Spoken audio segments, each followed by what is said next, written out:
Hello नमस्कार, स्वागत है आपका आपके YouTube channel future with Ashutosh में। कैसे हो आप सभी? उम्मीद है आप अच्छे होंगे और इस ओमिक्रॉन के दौर में भी आप एकदम सकुशल होंगे और लोगों की सहायता भी करते होंगे।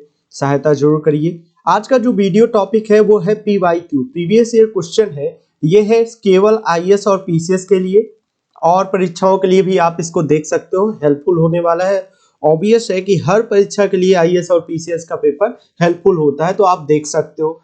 पहला क्वेश्चन पहला नहीं है, ये 21वां क्वेश्चन है, क्योंकि मैंने पार्ट 1 में आपको 20 क्वेश्चन कराया था, इसलिए 21वें क्वेश्चन पे है। भारत की स्वतंत्रता प्राप्ति के बाद निम्नलिखित में से किसने सुझाव दिया था कि भारतीय राष्ट्रीय कांग्रेस को समाप्त कर देना चाहिए? ऑप्शन है श्री राजगोपालचारी, आचार्य कृपलानी, महात्मा गांधी, जयप्रकाश नारायण। एक सेकंड का टाइम देता चलूंगा जिससे आप समय देखेंगे। तो इसका ऑप्शन का सही उत्तर हो जाएगा option number C, Mahatma Gandhi. Mahatma Gandhi ने ये सुझाया था कि स्वतंत्रता प्राप्ति के बाद भारतीय राष्ट्रीय कांग्रेस का जो उद्देश्य था, मेन उद्देश्य जिसके लिए भारतीय राष्ट्रीय कांग्रेस बनाई गई थी, वो पूर्ण हो गया है। अब इसको समाप्त कर देना चाहिए। ठीक है, नेक्स्ट क्वेश्चन आपको सूची मिलाना है। सूची 1 और सूची 2 को सही उत्तर का प्रयोग करते हुए मिलाइए। बटलर समिति, ये देख लीजिए आपके स्क्रीन पे दिख रहा है। देखिए, बटलर समिति जो है भारतीय राज्य और सर्वोच्च शक्ति के बीच संबंध स्थापित करता है। भारतीय राज्य और सर्वोच्च शक्ति के बीच में संबंध स्थापित करता है। ठीक है, तो पहले का जो होगा भारतीय राज्य, और ये देखिए पहले का दूसरा हो गया। हार्टोग की समिति की बात करूं तो ब्रिटिश भारत में शिक्षा की अभिवृद्धि और प्रगति की संभावनाओं पर चर्चा करता है। कौन करता है? शिक्षा पर चर्चा करता है। तो ये ऑप्शन नंबर 4 चला जाएगा। हंटर जॉर्ज समिति की बात करूं तो हंटर जॉर्ज समिति जलियांवाला बाग कांड के बाद गठित किया गया था। ठीक है, और मुंडमैन समिति की बात करूं तो ये मॉन्टेग्यू चेम्सफोर्ड पर रिपोर्ट लिखने के लिए, सुधार के लिए ये लाया गया था। तो ऑप्शन देख लीजिए, ए का आप देखेंगे तो ऑप्शन नंबर डी बिल्कुल सही हो जाएगा। शायद आपको ऑप्शन ये दिख नहीं रहे होंगे तो मैं यहाँ पे लिख दे रहा हूँ। ऑप्शन नंबर ए के लिए 4 जाएगा, ए पे 4 जाएगा, बी पे 2 जा रहा है, ए पे 2 जा रहा है, बी पे 4 जा रहा है, 3 पे जा रहा है 1 और 4 पे जा रहा है 3। तो ये ऑप्शन आप मिला सकते हो। नेक्स्ट क्वेश्चन पे चलते हैं। अगर आपको समझ में आ रहा है, स्क्रीनशॉट लेना है तो ले सकते हैं। ठीक है, चलिए। 18 वर्ष की आयु में स्नातक, 20 वर्ष की आयु में प्रोफेसर तथा सुधारक के सह संपादक, 25 वर्ष की अवस्था में सार्वजनिक सभा और प्रांतीय सम्मेलन के मंत्री, 29 वर्ष की आयु में राष्ट्रीय कांग्रेस के मंत्री, 31 वर्ष की आयु में महत्वपूर्ण रॉयल कमीशन के समक्ष अग्रणी गवाह, 34 वर्ष की अवस्था में प्रांतीय विधायक, 36 वर्ष की अवस्था में इंपीरियल विधायक, 39 वर्ष की अवस्था में भारतीय राष्ट्रीय कांग्रेस के अध्यक्ष, एक देशभक्त जिसे महात्मा गांधी ने अपना स्वयं गुरु माना था। किसके बारे में ये कथन कहा जा रहा है? तो मुझे सही पूछिए ना, तो पूरे के पूरे डिटेल में जब मैंने इस क्वेश्चन को पढ़ा था पहली बार, तो मुझे पूरे के पूरे डिटेल में कुछ समझ में खास नहीं आया था। मैं जब शुरुआत की दौर पे पढ़ रहा था, लेकिन मुझे एक चीज पता था कि महात्मा गांधी के गुरु कौन थे। महात्मा गांधी के गुरु कौन थे, मैं इससे ही सिर्फ एक पॉइंट से मैंने इस क्वेश्चन को सही किया था, जब मैंने प्रीवियस ईयर का क्वेश्चन सही प्रस्तुत किया था। तो ऑप्शन नंबर सी बिल्कुल आप सही है। गोपाल कृष्ण गोखले जो थे महात्मा गांधी के गुरु थे, उन्हीं के बारे में ये सारी कहानी लिखी जा रही है। पूरा डिटेल किसके बारे में है? गोपाल कृष्ण गोखले के बारे में है। 1866 में महाराष्ट्र के कोतुलुक ग्राम में इनका जन्म हुआ था। कब हुआ था इनका जन्म? 1896 में हुआ था। अगर इसको भी जान लीजिए, में महाराष्ट्र में जन्म हुआ था, इसको आप देख लीजिए। नेक्स्ट क्वेश्चन पे चलते हैं। यहाँ पे भी सूची मिलाना है और आपके सामने ऑप्शन है, आप देख लीजिए। मार्ले मिंटो सुधार कब आया था? 1909 में आया था। ठीक है, मार्ले मिंटो सुधार किस लिए आया था? सांप्रदायिक निर्वाचन क्षेत्र के लिए। ये देखिए, सांप्रदायिक निर्वाचन क्षेत्र को इन्होंने किया था। साइमन कमीशन क्यों आया था? साइमन कमीशन पहली बात 1927 में आया था, ये जान लीजिए। 1927 में इसके संबंध में क्या है? इसका परिणाम यह हुआ था कि देशव्यापी आंदोलन हुए थे। साइमन गो बैक साइमन लिखा नहीं था, गो बैक साइमन, बहुत विरोध हुआ था, पूरे भारतवर्ष में इसका विरोध हुआ था, गो बैक साइमन विरोध हुआ था। चौरी चौरा की घटना हुई थी 1922 में और इसका परिणाम ये रहा कि असहयोग आंदोलन को वापस ले लिया। गांधी जी नाराज हो गए थे जनता से और उन्होंने असहयोग आंदोलन को वापस ले लिया। इतना ज्यादा वो दुखी हुए इस घटना के बाद से। दांडी मार्च कब हुआ था? दांडी मार्च हुआ था 1930 में, 1930 में हुआ था। इसका क्या परिणाम रहा कि नमक के अवैध निर्माण नहीं, अब नमक का अवैध निर्माण शुरू हुआ। सही बात है, नमक का अवैध निर्माण शुरू हुआ था। नमक का अवैध निर्माण लिखना यहाँ पे इसलिए सही है, चलिए, लेकिन यहाँ पे नमक कानून तोड़ा लिख दो, नमक कानून तोड़ा गया, ये ज्यादा अच्छा ऑप्शन होगा। ठीक है, तो ऑप्शन मिला लीजिए, पहले का जो है तीसरा, पहले का तीसरा, दूसरे का आप देख लीजिए और आप इस तरीके से पाएंगे कि ऑप्शन नंबर बी का एक है, तो ऑप्शन नंबर डी एकदम सही हो जाएगा। चलिए आगे बढ़ते हैं। ब्रिटिश सरकार, 25वें क्वेश्चन पे आते हैं। ब्रिटिश सरकार और महात्मा गांधी के मध्य 1934 में हस्ताक्षरित पूना समझौता में प्रावधान था। पूना समझौता की बात कर रहे हैं, पूना समझौता के संबंध में बात कर रहे हैं, तो ऑप्शन ए कह रहे हैं भारत के लिए डोमिनियन स्थिर बनाए जाने की, बी मुसलमानों के लिए पृथक निर्वाचन की, सी हरिजन के लिए पृथक निर्वाचन क्षेत्र का, डी हरिजनों के लिए आरक्षण सहित संयुक्त निर्वाचन क्षेत्र का। कौन सा ऑप्शन सही होना चाहिए? देखिए, जो अंबेडकर जी थे, अंबेडकर जी वो क्या करना चाहते थे कि वो जो SC ST कैटेगरी थी उनके लिए पृथक निर्वाचन की मांग करना चाह रहे थे। लेकिन यहाँ पे किसकी बात हो रही थी? महात्मा गांधी। महात्मा गांधी किसके पक्षधर थे? आरक्षण के पक्षधर थे। तो ऑप्शन नंबर डी सही हो जाना चाहिए, हरिजनों के लिए आरक्षण सहित संयुक्त निर्वाचन, संयुक्त निर्वाचन, उनको आरक्षण देके हमारे साथ संयुक्त निर्वाचन क्षेत्र में ही रख दिया। नेक्स्ट ऑप्शन पे चलते हैं, नेक्स्ट क्वेश्चन पे चलते हैं, क्वेश्चन नंबर 26। इसमें सूची दी गई है सूरत विभाजन। देखिए सूची 1 पे कुछ चीजें लिखी हैं और उनके बारे में उनके डेट कुछ लिखे गए हैं, उनको मिलाना है। आपके पास ऑप्शन है, आप एक बार देख लीजिए फिर शुरू करते हैं।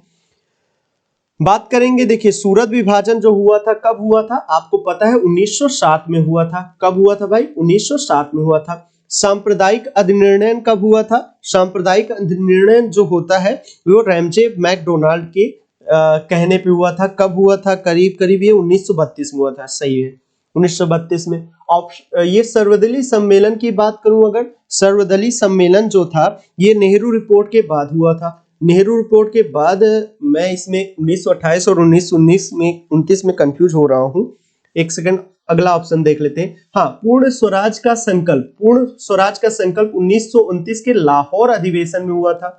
लाहौर अधिवेशन में हुआ था। तो ऑप्शन नंबर डी तो इसके साथ चला गया, तो बचेगा 1900, ऑप्शन नंबर सी का 2 के साथ जाएगा 1928 का। इस तरीके से आप देखोगे तो 26 का जो है आपको ऑप्शन नंबर बी बिल्कुल सही मिलेगा। देख लीजिए भाई, मिला लीजिए डेट को। ठीक है, चलिए आगे बढ़ते हैं। नेक्स्ट क्वेश्चन है, सूची 1 और सूची 2 को मिलाना है, क्योंकि ये पुराने क्वेश्चन है, ये 2000 के पहले के क्वेश्चन है। आप इसको जानिएगा, IAS में 2000 के पहले ऐसे क्वेश्चन बहुत आते थे। यहाँ पे सूची 1 में नाम लिखे हैं, कुछ षड्यंत्र लिखा है, हमला लिखा है, उससे संबंधित व्यक्ति की पहचान करनी है। अब देखिए 27 क्वेश्चन की देखिए, चटगांव शस्त्रागार हमला किसके नेतृत्व में हुआ था? सूर्य सेन के नेतृत्व में हुआ था। मास्टर सेन भी कहा जाता था इनको, क्या कहा जाता था? मास्टर सेन भी कहा जाता था। काकोरी षड्यंत्र किसके नेतृत्व में हुआ था? राम प्रसाद बिस्मिल के नेतृत्व में हुआ था। राम प्रसाद बिस्मिल के नेतृत्व में हुआ था। लाहौर षड्यंत्र किसके नेतृत्व में हुआ था? और लाहौर षड्यंत्र देखें तो जतिन दास के नेतृत्व में हुआ था। जतिन दास के नेतृत्व में लाहौर षड्यंत्र हुआ था। गदर पार्टी का संस्थापक कौन थे? लाला हरदयाल के। कौन था? लाला हरदयाल थे। तो ऑप्शन नंबर कौन सा जाएगा? ए के साथ 3 जा रहा है और बी के साथ 4 जा रहा है और सी के साथ 2 जा रहा है और डी के साथ 1 जा रहा है। ऑप्शन नंबर सी बिल्कुल सही होना चाहिए। तो इसका आंसर क्या होगा? ऑप्शन नंबर सी सही होगा। नेक्स्ट क्वेश्चन पे चलते हैं, 28 क्वेश्चन पे। 28 और 29 एक ही स्क्रीन पे लिया हूं मैं। MC सीतलवाड़, BN राव और अल्लादी कृष्ण स्वामी अय्यर प्रख्यात सदस्य थे किसके? स्वराज पार्टी के, all India national liberation federation के या मद्रास लेबर यूनियन के, सर्वेंट ऑफ इंडिया सोसाइटी के। ठीक है, किसके थे? आज थोड़ी जुकाम हुई है इसलिए आवाज नहीं निकल रही है। तो आप देखेंगे सर्वेंट ऑफ इंडिया सोसाइटी की ये अध्यक्ष थे। तो ऑप्शन नंबर डी बिल्कुल सही हो जाएगा। क्या हो जाएगा? Option number D. Next question देखते हैं 29 नंबर। निम्नलिखित में से कौन सा पंचशील सिद्धांत नहीं है? ये ध्यान रखिएगा, पंचशील सिद्धांत नहीं है। गुटनिरपेक्षता, शांतिपूर्ण सह अस्तित्व, एक दूसरे के क्षेत्रीय अखंडता और संप्रभुता का सम्मान करना, एक दूसरे के आंतरिक व्यवस्था में दखल अंदाजी न करना। ये सारे ऑप्शन आपको एक ही जैसे लिख रहे होंगे, लेकिन आपको पहले ही ऑप्शन में कंफ्यूज हुआ होगा, तो ये पहले ही ऑप्शन गलत है। गुटनिरपेक्षता पंचशील सिद्धांत नहीं है। ठीक है, मैंने ये गलत मार दिया था। मुझे लगता था जब मैं शुरुआती दौर पे किया था तो मुझे लगता था गुटनिरपेक्षता पंचशील सिद्धांत में आता है, लेकिन नहीं भाई, नहीं आता। यही ऑप्शन गुटनिरपेक्षता वाला सही हो जाएगा क्योंकि ये गलत है। नेक्स्ट क्वेश्चन पे चलते हैं। 30 नंबर क्वेश्चन है, निम्नलिखित घटनाओं का सही कालक्रम अनुक्रम करिए। तिलक का होम रूल लीग, कामागाटरू प्रसंग, महात्मा गांधी का भारत आगमन।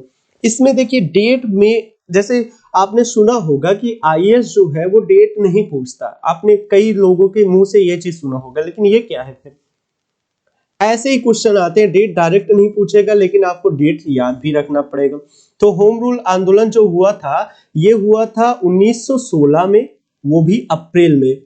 ठीक है, ये मुझे अप्रैल नहीं याद है, लेकिन यहाँ पे मैं आप बता सकता हूं इस समय 1916 में हुआ था। कामागाटरू प्रसंग जो है ये हुआ था 1914 में। ठीक है, ये जहाज का नाम था। महात्मा गांधी का भारत आगमन कब हुआ था? 1915 में, या वापसी कहो, और इसी वजह से प्रवासी भारतीय दिवस मनाया जाता है। ठीक है, जनवरी में। तो आप समझ लीजिए कौन सा ऑप्शन सही होगा। 2 होंगे, फिर 3 होगा, फिर 1 होगा। तो ऑप्शन नंबर डी सही हो जाएगा। 2 होगा, फिर 3 होगा, फिर 1 होगा। बिल्कुल सही ऑप्शन नंबर डी। चलिए नेक्स्ट क्वेश्चन पे चलते हैं। 31। 1927 ईस्वी में साइमन कमीशन का बहिष्कार किया गया। क्योंकि साइमन कमीशन का बहिष्कार किया गया 1927 में। क्या था साइमन कमीशन में? मुझे कमेंट करके जरूर बताइए कि साइमन कमीशन माने क्या था। आप साइमन कमीशन से क्या समझते हैं? ठीक है, ये कमेंट करके जरूर बताइएगा। कमीशन में कोई भारतीय सदस्य नहीं था। ठीक है, वह मुस्लिम लीग का समर्थन करती थी। कांग्रेस का विचार था कि भारतवासियों को स्वराज मिलना चाहिए। सदस्यों के बीच मतभेद का क्या है ये साइमन कमीशन? तो आपको पहले ही बता दें 31 में साइमन कमीशन में सभी 7 सदस्य थे, या यूं कहो कि साइमन कमीशन में 7 सदस्य थे। और सबसे बुरी बात क्या थी इसकी पता है? इसमें सभी अंग्रेज थे, कोई भी भारतीय नहीं था। भारत की जितनी भी पार्टियां थी सबका विरोध ये था कि हमारा आप रूल बनाने चल रहे हो, हमारे आप हमें रेगुलेट करने चल रहे हो, हमारे अधिनियमित करने चल रहे हो, और हमारे ही सदस्यों को आपने एक पार्टी में लिया नहीं, या इस जो कमेटी बैठाई है इसमें तो सारे अंग्रेज ही अंग्रेज हैं, तो इसका बहिष्कार करो। नहीं करेंगे तो साइमन कमीशन का पहला ऑप्शन हो जाएगा, इसमें कोई भारतीय नहीं था। इसलिए सभी ने, जितनी भी पार्टियां थी ना, सबने बहिष्कार किया था। ये आप जान लीजिए। ये 1998 का फेवरेट क्वेश्चन था। जब हम लोगों का जन्म हुआ था ना, तो उस समय ये क्वेश्चन बहुत ज्यादा पूछा जाता था। अब छोटी मोटी परीक्षाओं में पूछते हैं, या ऑप्शन दे देते हैं, या लाइन में दे देते हैं। भारतीय मुसलमान सामान्य रूप से उग्रवादी आंदोलन की ओर आकर्षित नहीं हुए। इसका कारण था, कह रहे भारतीय मुसलमान उग्रवादी आंदोलन की ओर अग्रसर नहीं हुए। क्या कारण था? उन पर सर सैयद अहमद खां का प्रभाव था, उग्रवादी नेताओं का मुस्लिम विरोधी दृष्टिकोण, मुस्लिम आकांक्षाओं के प्रति उदासीनता का अभाव, उग्रवादियों की हिंदू अतीत का राग अलापने की नीति। आप क्या कहोगे? देखो क्या थे ना, जब शुरुआत में कांग्रेस बनी थी, जो तर्क दिया जाता है उस समय की बात है। ये पुराने क्वेश्चन है जो इसमें तर्क मैंने पढ़ा था। अब देखिए इस पे आप कमेंट करके बताइए क्या ये तर्क सही है।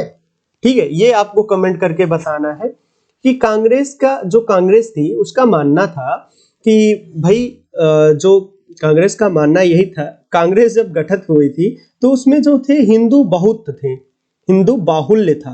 ठीक है। ये कथन कहना गलत लगता है मुझे, एक मतलब ठीक है, हिंदू बाहुल्य था। और जो प्रमुख नेता थे वो हिंदू थे, ऐसा कहा जाता है। प्रमुख नेता हिंदू थे, वो हिंदुओं को ज्यादा प्रिफर करते थे, हिंदू को ज्यादा प्रेफर करते थे या हिंदू राग अलापते थे, इसलिए ये मुसलमान को आकर्षित नहीं कर सके। ऑप्शन नंबर डी एकदम सही हो जाएगा। लेकिन लेकिन मैं दिल से बता रहा हूं, मैं इस कॉन्सेप्ट के बिल्कुल भी पक्षधर नहीं हूं। जो ये मैंने इस क्वेश्चन के लिए कॉन्सेप्ट पढ़ा था, इसका बिल्कुल पक्षधर नहीं हूं, क्योंकि बहुत सारे नेता थे जो कि मुस्लिम भी थे, ठीक है, मुस्लिम अध्यक्ष भी रह चुके हैं। वो भी 10 सालों के अंदर, शुरुआत के 10 सालों के अंदर कई मुस्लिम अध्यक्ष रह चुके हैं। और बहुत सारे मुसलमानों ने भी भारतीय राजनीति में महत्वपूर्ण भूमिका निभाई है। और भारतीय राजनीति के अलावा भारतीय राष्ट्रीय आंदोलन में भी महत्वपूर्ण भूमिका निभाई है। तो ये कहना थोड़ा पक्षपाती लग रहा है मुझे। फिलहाल ऑप्शन नंबर डी इसका सही होगा। ये आईएएस का पूछा हुआ क्वेश्चन है, ठीक है। नेक्स्ट क्वेश्चन चलते हैं 33।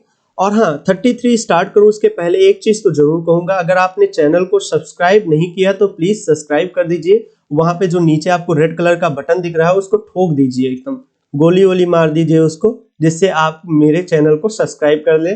और उसके बगल एक घंटा होगा ना, मंदिर की घंटी, उसको जरूर बजा दीजिएगा ताकि आपके पास नोटिफिकेशन आ जाए, ठीक है।